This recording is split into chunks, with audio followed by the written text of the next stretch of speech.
Makan dan minum sambil duduk, tapi saya pernah disuruh minum sambil berdiri waktu minum air zam-zam, Pak Ustaz. Pas minum air zam-zam berdiri. Mana? Ada dalilnya tak, Pak Ustaz?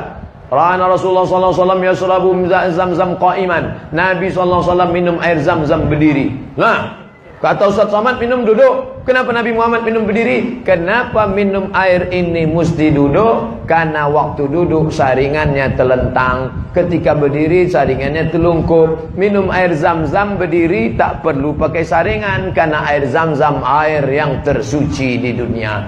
2-0 orang yang mengejek Nabi SAW. Ini Nabi kalian ini pelintat-pelintut nih. Suruhnya orang minum duduk, dia sendiri minum berdiri. Kau yang mengejek Nabi Muhammad, nampak jahilmu 2 kali lipat. Kenapa minum berdiri? Nabi minum berdiri karena air zam-zam tak perlu disaring, air yang paling suci di dunia. Waktu saya pergi ceramah ke Kuala Lumpur, ada bapak-bapak punya air penyaring dari Jepang. Jepang, made in Japan. Made in China tak laku sama dia. Lalu kemudian datanglah orang Jepang tadi, kata si bapak tadi, hebat air yang disaring pakai ini. Oh hebat Pak. Tunggu sebentar ya. Dia masuk ke kamar, dibawanya air zam-zam. Tolong bandingkan sama ini. Loh kok lebih bersih ini? Ini dari Mekah ya, kata dia. Iya, tahu juga rupanya dia. Walaupun dia tak bersunat, tahu dia mana air itu. Itulah hebatnya. Gimana cara menghadapi suami yang susah bangun untuk sholat subuh, Pak Ustadz? Idealnya, ini yang bertanya ini pasti perempuan. Idealnya bapak tuh yang membangunkan ibu. Diambilnya air, memercikkan air ke wajah ibu untuk ngajak tahajud. Bangun! Itu kalau nikahnya udah 20 tahun. Tapi kalau yang baru pengantin baru kemarin, wake up my honey, wake up my darling. Mestinya begitu. Tapi nasib ibu apa boleh buat, jangan ibu mengutuk nasib. Bagaimana Pak Ustadz? Dalam hadis pun dikatakan sebaliknya, si istri pun boleh memercikkan air. Cuma hati-hati, takutnya dia preman tengik ditembak ibu. Oleh sebab itu bang, abang sholat lah bang. Aku tak mau sekamar sama babi hutan bang. Bayanglah bang, sekarang umur ini cepat matinya bang. Karena ada lagunya tuh bang, orang kaya mati, orang miskin mati, orang mati, abang pun akan mati aja. Sembayanglah bang. Nah, insya Allah sembayang dia. Tengoklah tuh bang, ada orang batuk mati, minum kopi mati. Masa ada orang minum kopi mati? Ya kopi Mirna kemarin mati dia bang. Saya ingin mendaftar haji seizin suami saya. Apakah boleh saya berangkat haji tanpa suami atau tanpa mahram Pak Ustaz? Pendapat Imam An-Nawawi dari kalangan mazhab Syafi'i, kalau keberangkatan itu untuk haji dan ada aman perjalanan, maka boleh tanpa mahram. Aman, suami izin, aman perjalanannya. Ada ketua kloter, ada tim pembimbing ibadah, ada dokter, 3 orang yang dibiayai oleh negara, lalu kemudian pula ada security, aman, maka boleh berangkat. Bukan kata Abdul Somad, jangan salahkan Abdul Somad. Saya ngutip-ngutip aja nih. Kalau mau marah-marah sama imam-imam, jangan sama saya. Mau jelaskan tentang pajak 2,5%. Mana ada pajak 2,5%? 15% pajak. Pajak pendapatan, itu zakat. Apakah boleh dikumpulkan dulu selama setahun, setelah itu baru didistribusikan di kampung halaman? Maka zakat itu siapa yang kena zakat? Yang berpenghasilan 85 gram. Ingat, 85, 85, 85, 85, 85. Jangan keluar dari sini jadi 58. Dalam perjalanan hidup ibu bapak tahun 85, apa yang paling berkesan? Ingat itu, 85 gram emas. Kalau penghasilanku sebanyak itu, maka aku sudah kena zakat. 85 gram sekarang harga emas 500.000, maka 85 kali 500 sama dengan 42.500.000. Dibagi 12 bulan. 42.500.000 bagi 12 sama dengan 3.600.000. Payah ngitung 3.600.000, 4 juta. Siapa yang berhasilan 4 juta, keluarkan zakat 2,5%, 25.000, 25.000, 25.000, 25.000. Yang punya zakat, yang punya duit 4 juta, zakatnya 100.000. Pak Ustadz, saya keluarkan 100.000 tiap bulan atau total 1.200.000? Bagus tiap bulan. Kan sama aja 1.200.000. Jumlahnya sama, setannya beda. Kalau 100.000 ringan.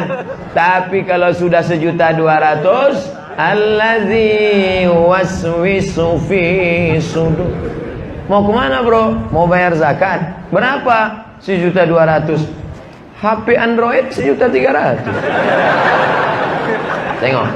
Kalau jin yang menggoda kita, bisa kita bacakan ayat kursi. Ini kawan sekantor kita. Kita bacakan sama dia, hafal pula dia dari kita. Maka kalau kita bacakan Allahul Qayyum la ta'khudhuhu sinatun. Kenapa kau bacakan aku? Aku mau bayar zakat, kau goda-goda juga. Tulis besar-besar nih, jangan menggoda saya karena saya rentan tergoda. Seandainya uang pajak pendapatan 2,5% boleh dikumpul, apakah bisa penggunaannya dialihkan untuk membeli kurban? Ini orang terlalu cerdas. Sekali dayung 2-3 pulau terlampau. Hanya zakat saja untuk zakat. Adapun untuk kurban, kau berkurbanlah saudaraku. Berkurban itu hukumnya wajib menurut mazhab Hanafi. Alhamdulillah. Menurut mazhab Maliki, Hambali, Syafi'i sunat muakkad. Saya Syafi'i. Kurbanlah. Fasalli li rabbika wanhar. 2,5 juta. Ingat, duit yang kau simpan tak mau keluar akan keluar juga dengan caranya sendiri. Meletuplah ban, datanglah sakit. Saya bukan nakut-nakuti. Peganglah, silakan, akan keluar dengan caranya sendiri. Ingat, tengok, waspada.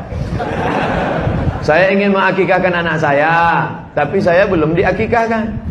Mana yang lebih utama? Mengakikahkan anak saya? Karena biaya tak cukup Pak Ustaz. Akikah saya itu tanggung jawab ayah saya. Akikah anak saya itu tanggung jawab saya. Ketika saya punya duit 2,5 juta, saya lunasi tanggung jawab ayah saya atau tanggung jawab saya? Tanggung jawab saya. Saya punya duit 2,5 juta, anak lahir, maka saya akikahkan anak saya. Setelah saya akikahkan anak saya, rezeki bertambah, sekarang ada duit 5 juta, 2 ekor kambing. Maka saya boleh mengakikahkan diri saya. Bapak ibu yang belum akikah, malam ini ada duit, langsung cari kambing. www.kambing.com. Assalamualaikum Pak Kambing. Salam. Bisa tolong carikan kambing ya besok. Besok siapa yang mau akikah besok, tolong kirim alamat, saya insyaallah datang ke sana. Tapi kalau umur sudah 40-30, akikah saja. Jangan minta ayun pakai marhaban. Marhaba ayyanun. Oh, sangka yang diayun cucu. Oh, kok nyatuknya itu duduk. Apa hukumnya mengakikahkan anak yang sudah meninggal dunia? Kalau anak itu sudah ditiupkan roh, umur berapa ditiupkan roh? 40 hari air, 40 hari darah, 40 hari daging, 120 hari, gugur dia 5 bulan, atau setelah lahir 2-3 hari, mau diakikahkan orang tuanya, hukumnya mubah. Kalau 7 hari sunnah, tak bisa 7 hari 14, tak hari ke-14 21 tak bisa, tak usah tengok tanggal lagi. Uwais Al-Qarni, dalam hidup kumpul berjamaah pasti banyak perbedaan pendapat. Bagaimana menyikapi orang yang suka menjudge orang lain sebagai ahli bid'ah? Tolong berikan penjelasannya. Kalau bisa berikan rujukan dalilnya.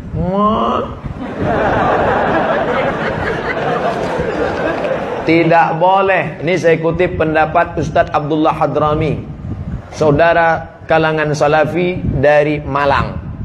Apa kata Ustaz Abdullah Hadrami? Murid langsung Syekh Ibnu Utsaimin, 4 tahun mulazamah dengan Syekh Utsaimin di Makkah, di Saudi Arabia. Jangan menuduh saudaramu pelaku bid'ah kalau perbuatan itu tidak disepakati ulama bahwa dia bid'ah. Ketika kau katakan, hei pelaku bid'ah, maka bid'ah sama dengan hei dolalah, dolalah sama dengan hei penghuni neraka. Hati-hati.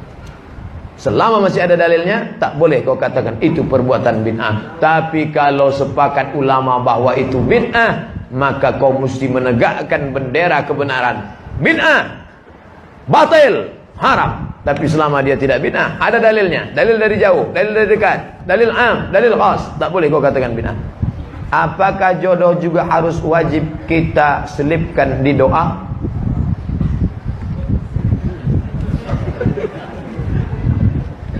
Minta rezeki kepada Allah. Allahumma rzuqna rizqan halalan thayyiba. Istri itu rezeki atau tak rezeki?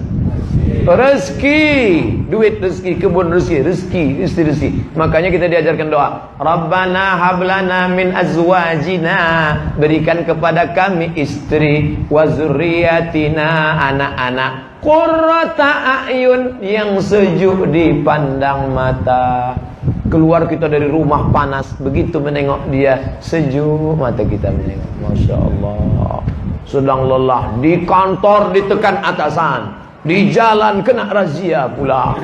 Begitu sampai di rumah datang dia membawakan sejuk rasa abang. Iya bang, baru hidupkan nasi gitu. Maka mintakanlah. Boleh saya sebut namanya Pak Ustaz? Boleh, tapi jangan kuat-kuat. Ya Allah, berikanlah aku istri yang salihah. Sebutnya kuat, rupanya abang dia pula di sebelah. Adikku tu kata dia. Bagaimana ijab kabul ketika anak perempuan saya? Bagaimana ijab kabul ketika menikahkan anak perempuan saya? Sedangkan anak perempuan saya itu dulu hamil di luar nikah. Bagaimana menikahkan anak perempuan saya itu? Biskah saya menikahkannya? Bagaimana ijab kabul ketika menikahkan anak perempuan saya, sedangkan anak perempuan saya itu dulu hamilnya di luar nikah? Orang yang menikah dalam keadaan istrinya itu hamil, nikahnya sah. Buka kitab Al-Fiqhul Islami wa Adillatu. Kalau anaknya lahir tak perlu diulang, sah, jangan diulang lagi, karena sudah sah. Yang jadi masalah, setelah anak ini lahir muncul 4. Pertama, anak yang lahir itu tak boleh pakai bin dan binti bapaknya, karena tak ada hubungan nasab. 2, kalau anak itu lahir laki-laki, lahir adiknya perempuan, maka dia tak bisa jadi wali bagi adik-adiknya, karena dia saudara seemak, saudara seayah yang bisa jadi wali, saudara seibu tak bisa jadi wali. 3, kalau ayah ni mati, si anak tak dapat harta warisan.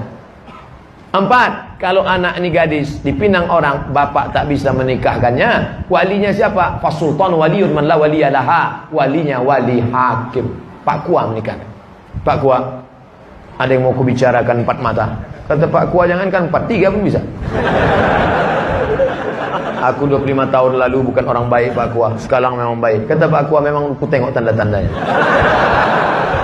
Sudikah Pak Kua menikahkan anakku ni? Insya Allah. Tapi Pak Ustaz, masa saya tak bisa menikahkan dia? Rambutnya, darahnya, air liurnya sudah kami periksa di rumah sakit di Singapura. Ini kata DNA anak saya. DNA tak laku mas bro, tak laku. Al-waladu lil firash. Anak diakui kalau setelah akad baru hamil. Sebelum akad, salah saya apa? Salah kau mau tahu? Aku kasih tahu. Iya, mencoblos sebelum hari H. Itu salah.